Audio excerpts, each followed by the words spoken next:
Assalamualaikum warahmatullahi wabarakatuh. Jumpa kembali dengan saya Utin dalam channel Kim UD. Asiknya belajar kimia. Materi hari ini adalah alkali, yaitu logam golongan 1A. Yuk kita mulai. Apa sih itu alkali itu? Oke. Alkali ya. Itu ternyata alkali ini berasal dari bahasa Arab ya. Jadi alkali ini berasal dari bahasa Arab. Ini berasal dari bahasa Arab. Yang artinya apa? Yang artinya yaitu abu. Jadi alkali ini berasal dari bahasa Arab, artinya yaitu abu. Nah, ingat di sini air abu ya. Air abu itu bersifat basah.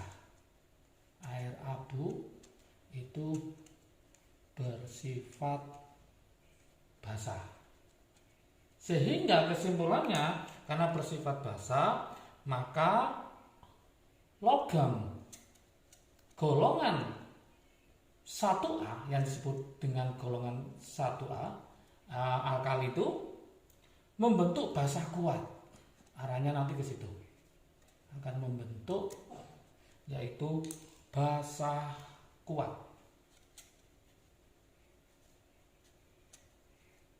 Oke, membentuk basah kuat yang larut dalam air. Yang larut dalam air. Jadi alkali berasal dari bahasa Arab artinya abu. Air abu bersifat basah, sehingga kebanyakan logam golongan 1A yang disebut golongan alkali ini akan membentuk basah kuat yang larut dalam air. Supaya lebih paham lagi, kita harus tahu anggotanya siapa aja. Anggota dari siapa? Yaitu dari alkali ini. Yang pertama adalah Li. Cara ngapalkan berarti lina, ya, kawin, Robi CS, Robi dan teman-temannya ya, frustasi. Oke, lina kawin, Robi CS, frustasi. Nomor atomnya harus hafal, berarti gas mulia ditambahi 1 ya, 3, berarti ini 11, ini 19, kemudian ini 37, yang ini adalah 55, yang ini adalah 87 ya. Gimana konfigurasi elektron, masih ingat? Yaitu berarti ini 2,1, 281, 2881, 28, kemudian 18, 81, 28, 18, 18, 81, ini berarti 28, 18, 32, 18, 8, 1. Artinya apa? Artinya kita ambil yang belakangnya. Belakangnya berapa? 1. Ternyata elektron valensi dari logam alkali itu sama dengan 1. Artinya apa? Berarti supaya stabil maka harus melepas satu elektron, membentuk, karena melepas ya, berarti membentuk ion positif. Jadi positifnya 1. Sehingga nanti dalam bentuk ion stabilnya itu adalah Li itu Li plus, Na plus ya, K plus dan seterusnya, berarti plus 1. Dengan seperti ini maka kesimpulannya golongan 1A pasti bilangan oksidasinya atau yang dikenal dengan namanya adalah bilog itu sama dengan plus 1. Bilangan oksidasinya unsur alkali dalam senyawa. Unsur alkali dalam suatu senyawa sama dengan plus 1 dalam senyawa. Nah ini, kenapa? Karena dia melepas satu elektron. Dari sini maka kita akan mengulas habis, yaitu sifat-sifat alkali. Apa sih sifat-sifatnya? Sifat-sifat alkali, logam alkali ini. Oke, ini harus paham juga. Yang pertama adalah ternyata logam alkali ini energi ionisasinya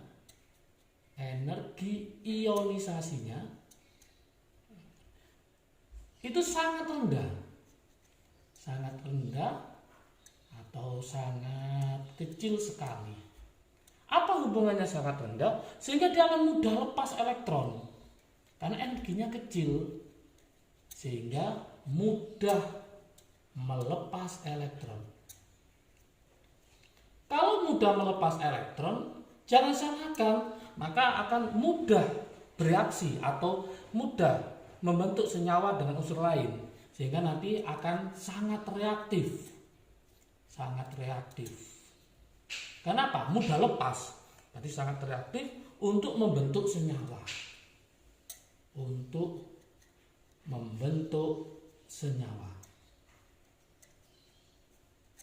Jadi dikenal bahwa logam alkali adalah logam yang sangat reaktif. Kalau sudah membentuk senyawa, maka jangan salahkan nanti golongan alkali itu di alam tidak ditemukan dalam unsur bebas. Maka di alam, karena dia sangat reaktif, di alam tidak ada unsur bebas. Tidak ada unsur bebas. Kenapa? Karena semuanya adalah berikatan, karena sangat reaktif ini, sehingga dia tidak ada dalam keadaan unsur bebas. Yang nomor dua, mudah mengalami oksidasi. Oke. Mudah mengalami oksidasi. Masih ingatkah zat yang mengalami oksidasi bertindak sebagai apa? Reduktor. Karena mengalami oksidasi, maka untuk logam alkali dia termasuk reduktor kuat. Oke. Sifat yang kedua sudah. Sekarang kita coba ke sifat yang ketiga. Oke. Sifat yang ketiga, saya taruh sini ya. Sifat yang ketiga ini juga harus menguasai. Apa sifat yang ketiga?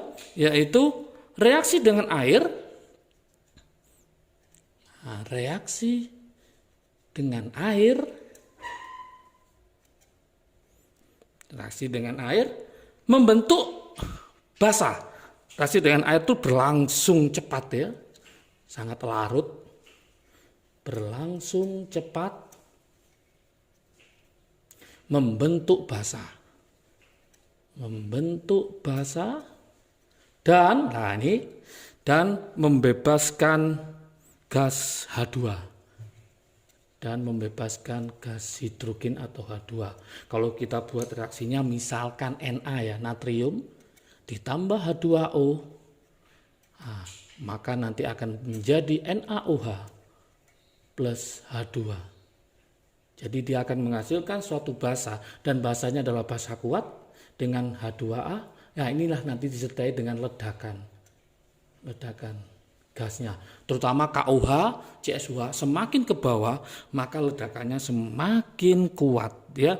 Oke, nomor 4, sifat yang keempat. Sifat keempat adalah titik leleh rendah. Titik leleh rendah, logam alkali ya, rendah, atau bahasa lainnya adalah lunak, rendah atau lunak, karena ikatan logamnya lemah, karena ikatan logam sangat lemah, maka dia rendah, nggak terlalu tinggi. Yang kelima, sifat yang kelima untuk logam alkali adalah logam alkali ya, ini harus paham juga. Ternyata logam alkali diperoleh dari elektrolisis, Elektrolisis leburan. Leburan apa? Garamnya. Atau biasanya adalah garam halidanya boleh. Garam halidanya. Ingat kata-kata kuncinya di leburan. Tidak mungkin larutan karena larutan nanti yang masuk adalah air. Kalau leburan adalah logam itu sendiri. Maka diperoleh dari leburan garam halidanya. Kemudian sifat yang keenam. Nah, ini harus menguasai semua sifat-sifat dari alkali adalah senyawa alkali terbentuk dari ikatan ion. Ya, senyawa alkali yang terbentuk. Nah, senyawa alkali yang terbentuk hampir semuanya itu adalah merupakan terbentuk dari ikatan ion. Dari ikatan ion. Oke, terbentuk dari namanya ikatan ion yang larut baik dalam air tadi. Oke. Kemudian nanti logam alkali bisa diuji dengan uji nyala dan dia memberikan warna nyala yang khusus. Oke, kita bahas sekarang warna nyala logam alkali. Ini harus paham juga. Warna nyala logam alkali. Kalau dibakar ya. Jadi dia membedakan dengan unsur-unsur yang lain karena dia memberikan warna nyala yang khusus untuk alkali. Kita mulai dari Li. Li, Na, K, Rb, Cs. Ingat untuk yang Fr itu radioaktif sehingga tidak kita masukkan ya. Li itu ternyata warnanya adalah merah tua. Merah tua. Kalau Na adalah kuning. Kalau K adalah ungu, kalau Rb adalah merah, tapi kadang biru, tapi lebih banyak adalah merah, CS adalah biru. Nah, supaya hafal ini, saya buatkan trik asiknya, ya. Untuk Li, saya buatkan trik asik di sini. Li ternyata adalah lidah mertua. Lidah mertua. Berarti Li warnanya adalah merah tua. Kalau Na itu adalah naning, supaya hafal ya. Berarti Na natrium kuning. Kalau K itu adalah konser ungu. Yang ingin lihat konser ungu ya, berarti K ungu. Kalau Rb itu saya buatkan hafalannya rambut merah. Karena disemir ya, rambut merah. Berarti Rb warnanya merah. Terakhir adalah CS temenmu. Itu adalah minum bir ya, mabuk-mabukan, berarti CS itu warnanya adalah biru. Oke. Semakin ke bawah apa yang terjadi? Yang pertama, semakin reaktif. Oke. Semakin ke bawah, maka basanya semakin kuat. Ingat-ingat, berarti yang paling kuat adalah CSOH. Semakin ke bawah, reduktornya semakin kuat. Reduktor semakin kuat. Ingat-ingat juga ya. Oke. Berarti semakin ke bawah semakin reaktif, semakin ke bawah semakin reduktor kuat, semakin ke bawah semakin basa kuat. Berarti ini adalah basa kuat, namanya nanti adalah CSOH dengan konsentrasi yang sama. Tapi semakin ke atas maka titik didih atau titik lelehnya itu semakin besar. Kebalikannya ya. Oke. Adapun kegunaan-kegunaan ini banyak sekali ya. Kegunaan yang sering ya. Unsur golongan alkali dalam kehidupan sehari-hari ya. Nah, banyak sekali ini kegunaannya. Ini nanti saya kasih cuplikannya ya.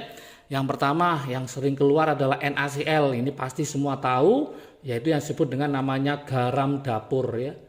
Nah, garam dapur. Untuk apa? Jelas untuk pengawet makanan bisa ya. Nah, untuk mengawetkan itu, pengawet makanan. Nanti banyak sekali. Oke, contoh yang lain yang sering itu adalah NaHCO3. NaHCO3. Ini adalah namanya soda kue. Soda kue ya. Soda kue Ini juga digunakan untuk pembuatan kue sebagai campuran pada minuman yang menghasilkan gas CO2 boleh, atau juga sebagai larutan penyangga juga bisa ya. Kemudian ada lagi namanya KBR ya. KBR, kalium bromida. Ini adalah obat penenang saraf ya. Obat penenang saraf. Nah, oke. Banyak ya. Kemudian ada lagi NaNO3 itu sebagai pupuk. Ya, saya tulis ini NaNO3. Ini sebagai pupuk bisa. Natrium nitrat. Kemudian ada lagi namanya KiO3, kalium iodat, untuk campuran garam dapur yang mengandung iodin sehingga untuk anti gondok ya. Kemudian banyak lagi ada namanya Na2CO3, yaitu soda cuci atau pelunak kesedan air. Oke, banyak untuk kegunaan unsur golongan alkali. Oke, supaya lebih paham lagi, saya buatkan latihan soal di sini ya. Latihan soal. Silakan nanti dijawab, taruh di kolom komentar supaya saya tahu tingkat pemahaman dari teman-teman semua. Oke, contoh soalnya gini. Sifat-sifat berikut. Oke, ada azan ya. Sifat-sifat berikut yang bukan sifat logam alkali, yang bukan sifat logam alkali. Nah, kira-kira yang mana? Yang pertama, yang A. Saya buatkan yang A. Merupakan unsur sangat reaktif. Unsur sangat reaktif itu yang A. Yang B, coba nanti cari ya. Dibuat dengan elektrolisis leburannya. Elektrolisis leburan garamnya. Oke. Yang C, terdapat di alam dalam keadaan bebas. Terdapat di alam sebagai unsur bebas. Oke. Terakhir yang D. Yang D, ionnya bermuatan positif. Ionnya bermuatan positif. Oke, ionnya bermuatan positif. Silakan dicoba dijawab, nanti taruh di kolom komentar, semoga bisa menjawab pertanyaannya dan paham dengan materi tentang alkali ini. Jangan lupa setelah alkali nanti ada namanya reaksi-reaksi alkali, silakan ditonton di video berikutnya. Oke, kalau video ini bermanfaat bagi kalian silakan di-share ke teman kalian supaya manfaatnya lebih banyak lagi. Jangan lupa like, subscribe dan komentarnya ya. Ditunggu selalu untuk perbaikan-perbaikan video berikutnya. Oke, kalau ingin mendapatkan rangkuman ini bisa dilihat di IG Soliu ya, atau Kim UD boleh. Silakan di follow. Jangan lupa tetap jaga kesehatan, tetap belajar dengan giat. Semoga nilainya semakin bagus, semoga semakin paham. Sukses selalu. Assalamualaikum warahmatullahi wabarakatuh.